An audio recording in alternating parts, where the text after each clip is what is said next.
जय Hind my dear friends. स्वागत है आपका एक बार फिर से मेरे यूट्यूब चैनल एसएस इंग्लिश पर। सो फ्रेंड्स, आज की हमारी वीडियो रहेगी केस के बारे में। सो फ्रेंड्स, आपसे रिक्वेस्ट करता हूं कि बिना स्किप किए इस वीडियो पर अंत तक बने रहें। आपको बहुत कुछ सीखने को मिलेगा इस वीडियो में। सो शुरू करते हैं। केस केस जो होता है ग्रामर बहुत इंपॉर्टेंट टॉपिक होता है। केस 3 तरह के होते हैं फ्रेंड्स। सबसे पहले आप समझते हैं first topic. What is the first case?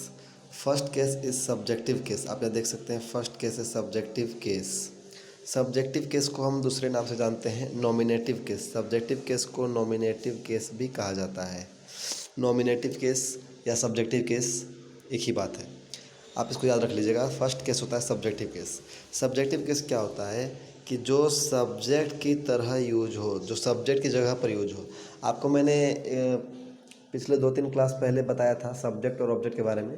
Subject वो होता है जो शुरू में लगता है, तो सब्जेक्टिव केस यानी कि जो सब्जेक्ट की जगह यूज हो, यानी कि जो शुरू में यूज हो। जैसे कि एग्जांपल आप देख सकते हैं I, we, you, they, he, she, it या फिर कोई नाम। ये सारा हमारा होता है सब्जेक्टिव केस, यानी कि ये सबको हम शुरू में यूज करते हैं फ्रेंड्स। उम्मीद करता हूँ आपको यहाँ तक समझ में आ रहा होगा। अब what is the next point? So next case is objective case. आप देख सकते हैं our next point is objective case. Objective case को हम दूसरे नाम से जानते हैं एक्यूजेटिव केस इसे कहते हैं।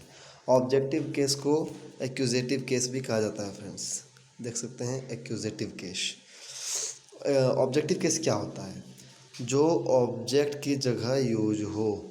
ऑब्जेक्ट की जगह यूज हो यानी कि जो वर्ब के बाद यूज होता है। आपको मैंने बताया था सब्जेक्ट वो जो वर्ब से पहले आता है और वर्ब ऑब्जेक्ट वो जो वर्ब के बाद आता है। तो जो ऑब्जेक्ट की तरह यूज होता है, जैसे कि मी, आई का ऑब्जेक्टिव बनता है मी, वी का ऑब्जेक्टिव अस, यू का ऑब्जेक्ट यू ही रहता है, दे का देम, ही का हिम, सी का ऑब्जेक्ट हर, इट का इट ही रहेगा और किसी का नाम अगर है तो ऑब्जेक्ट में नाम ही रहेगा, वो चेंज नहीं होगा। सो ये हो गया सब्जेक्टिव केस जो सब्जेक्ट की जगह लगे। ये है ऑब्जेक्टिव केस जो ऑब्जेक्ट की जगह पर लगे। Now the third point is possessive case. What is possessive case? आप देख सकते हैं पॉजेसिव केस। पॉजेसिव यानी कि जो पोजेशन को दिखाता है। पोजेशन यानी कि अधिकार, जो अधिकार को दिखाता है। आप देख सकते हैं जो अधिकार को दिखाए वो होता है पॉजेसिव केस। जैसे कि माय या फिर माइन मतलब मेरा, आवर या फिर आवर्स मतलब हमारा, योर या फिर योर्स, दियर या फिर दियर्स, हिज या फिर हर या फिर हर्स, इट्स या फिर राम्स, गीताज। ये सब हमारा है पॉजेसिव केस।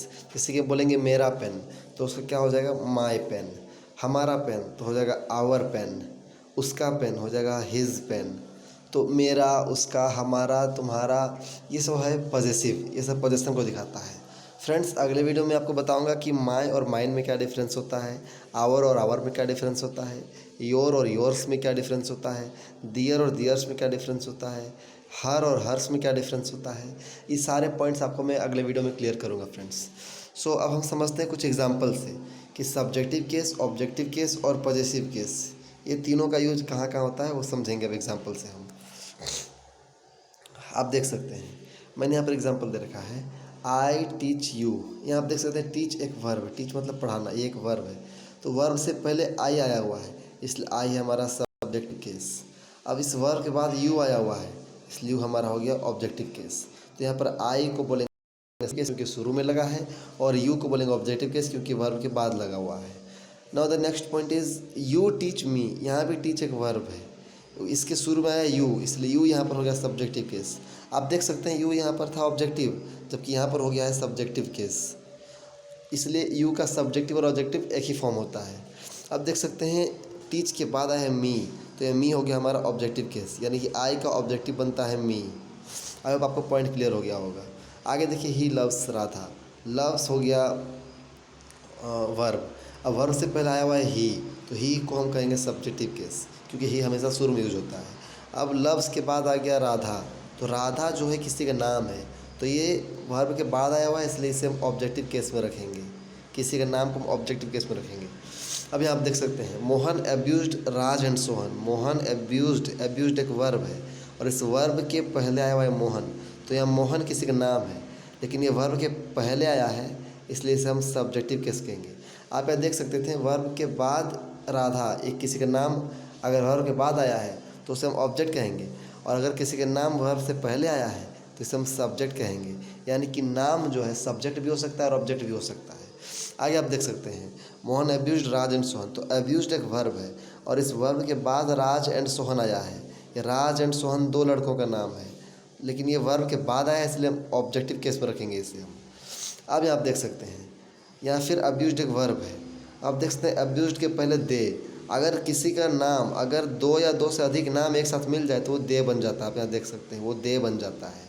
तो यहाँ हो गया दे अब्यूज्ड मोहन, तो दे शुरू में आया है, वर्ब से के पहले आया है, इसलिए इसे हम सब्जेक्टिव केस में रखेंगे।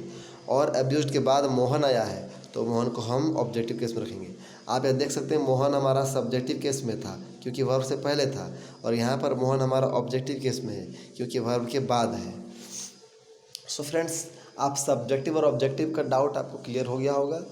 अब बचता है पॉजिटिव केस। तो पॉजिटिव केस मैं आपको बता चुका हूँ, मेरा, तुम्हारा, उसका, उसकी, ये सब होता है पॉजिटिव केस। वो दो तरह के होते हैं, एक पॉजिटिव एडजेक्टिव होता है और एक पॉजिटिव प्रोनाउन होता है। वो मैं आपको अगले क्लास में क्लियर करूँगा कि माय और माइन में क्या डिफरेंस होता है, योर और योर्स में क्या डिफरेंस होता है। ये सारे पॉइंट्स मैं आपको अगले वीडियो में क्लियर करूँगा फ्रेंड्स। सो उम्मीद करता हूँ आपको ये बेसिक क्लास बहुत ही पसंद आया होगा। फ्रेंड्स, मेरे इस वीडियो को लाइक करें, चैनल को सब्सक्राइब करें और अपने फ्रेंड्स तक इस वीडियो को शेयर करें। जय हिंद।